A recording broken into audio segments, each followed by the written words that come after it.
रास्ते में ईसा ने एक मनुष्य को देखा जो जन्म से अंधा था। उनके शिष्यों ने उनसे पूछा, गुरुवर, किसने पाप किया था, इसने अथवा इसके माँ बाप ने, जो ये मनुष्य जन्म से अंधा है? ईश्वर ने उत्तर दिया, ना तो इस मनुष्य ने पाप किया और ना इसके माँ बाप ने। यह इसलिए जन्म से अंधा है कि इसे चंगा करने से ईश्वर का सामर्थ्य प्रकट हो जाए। जिसने मुझे भेजा, हमें उसका कार्य दिन बीतने से पहले ही पूरा कर देना है। रात आ रही है जब कोई भी काम नहीं कर सकता। मैं जब तक संसार में हूँ तब तक संसार की ज्योति हूँ। उन्होंने यह कहकर भूमि पर थूका। थूक से मिट्टी सानी और यह मिट्टी अंधे की आंखों पर लगाकर उससे कहा, जाओ सिलोम के कुंड में नहा लो। सिलोम का अर्थ है प्रेषित। वो मनुष्य गया और नहाकर वहां से देखता हुआ लौटा। उसके पड़ोसी और वे लोग जो उसे पहले भीख मांगते देखा करते थे बोले, क्या ये वही नहीं है जो बैठे हुए भीख मांगा करता था? कुछ लोगों ने कहा, हाँ ये वही है। कुछ ने कहा, नहीं, ये उस जैसा कोई और होगा। उसने कहा, मैं ही हूँ। इस पर लोगों ने उससे पूछा, तो तुम कैसे देखने लगे? उसने उत्तर दिया, जो मनुष्य ईसा कहलाता है, उन्होंने मिट्टी सानी और उसे मेरे आंखों पर लगाकर कहा, सिलोआम जाओ और नहा लो। मैं गया और नहाने के बाद देखने लगा। लोग उस मनुष्य को जो पहले अंधा था फरीसियों के पास ले गए। फरीसियों ने भी उससे पूछा कि वह कैसे देखने लगा। उसने उनसे कहा, उन्होंने मेरी आंखों पर मिट्टी लगा दी, मैंने नहाया और अब मैं देखता हूँ। इस पर कुछ फरीसियों ने कहा, वह मनुष्य ईश्वर के यहाँ से नहीं आया है, क्योंकि वो विश्राम दिवस के नियम का पालन नहीं करता।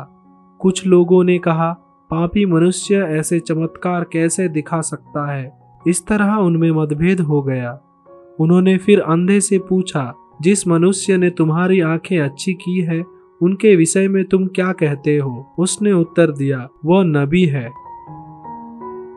यहूदियों को विश्वास नहीं हो रहा था कि वह अंधा था और अब देखने लगा है। इसलिए उन्होंने उसके माता पिता को बुला भेजा और पूछा, क्या ये तुम्हारा बेटा है, जिसके विषय में तुम यह कहते हो कि यह जन्म से अंधा था, तो अब ये कैसे देखता है?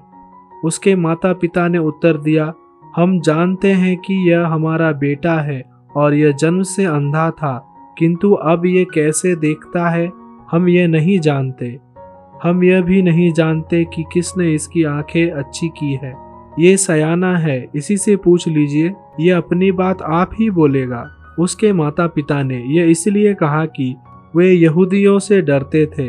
यहूदी यह निर्णय कर चुके थे कि यदि कोई ईसा को मसीह मानेगा तो वह सभागृह से बहिष्कृत कर दिया जाएगा। इसलिए उसके माता पिता ने कहा, यह सयाना है, इसी से पूछ लीजिए।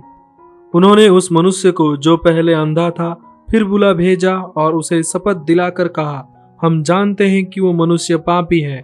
उसने उत्तर दिया, वो पापी है या नहीं इसके बारे में मैं कुछ नहीं जानता। मैं यही जानता हूँ कि मैं अंधा था और अब देखता हूँ। इस पर उन्होंने उससे फिर पूछा, उसने तुम्हारे साथ क्या किया? उसने तुम्हारी आंखें कैसे अच्छी की? उसने उत्तर दिया, मैं आप लोगों को बता चुका हूँ, लेकिन आपने उस पर ध्यान नहीं दिया। अब फिर क्यों सुनना चाहते हैं? क्या आप लोग भी उनके शिष्य बनना चाहते हैं? वे उसे बुरा भला कहते हुए बोले, तू ही उसका शिष्य बन जा। हम तो मूसा के शिष्य हैं। हम जानते हैं कि ईश्वर ने मूसा से बात की है, किंतु उस मनुष्य के विषय में हम नहीं जानते कि वो कहाँ का है। यही तो आश्चर्य की बात है। उन्होंने मुझे आंखें दी हैं और आप लोग यह भी नहीं जानते कि वो कहाँ के हैं। हम जानते हैं कि ईश्वर पापियों की नहीं सुनता, वो उन लोगों की सुनता है जो भक्त हैं और उसके इच्छा पूरी करते हैं। यह कभी सुनने में नहीं आया कि किसी ने जन्मांध को आंखें दी है। यदि वो मनुष्य ईश्वर के यहाँ से नहीं आया होता तो वो कुछ भी नहीं कर सकता था।